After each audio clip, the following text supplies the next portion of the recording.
മാമന് പനിയാടി. ആ തള്ള ഇപ്പൊ വരും, പണിക്ക് പോകുന്നു പറഞ്ഞോണ്ട്. ഞാനേ കാപ്പി കൊണ്ടുവരാം.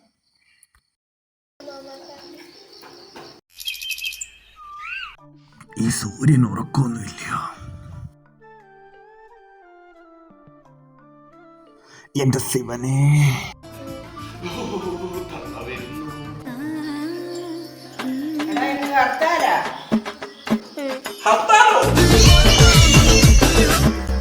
കണ്ടോടി കർത്താലാന്ന് പറഞ്ഞപ്പോ അവന്റെ പനി കൂടി. പണിക്കും പോകണ്ട, വീട്ടിലൊരു ഗുണവും ഇല്ല. നിങ്ങൾ എന്റെ തള്ള തന്നെയാണോ? തവിട് കൊടുത്ത് വാങ്ങിച്ചാണോ? എപ്പൊ നോക്കിയാലും പണിക്കുവോ എന്നാ പറയുന്നത്. ഏറ്റില്ലേ? തള്ളക്ക് എന്നെ കൊല്ലാനുള്ള ദേഷ്യമുണ്ട്.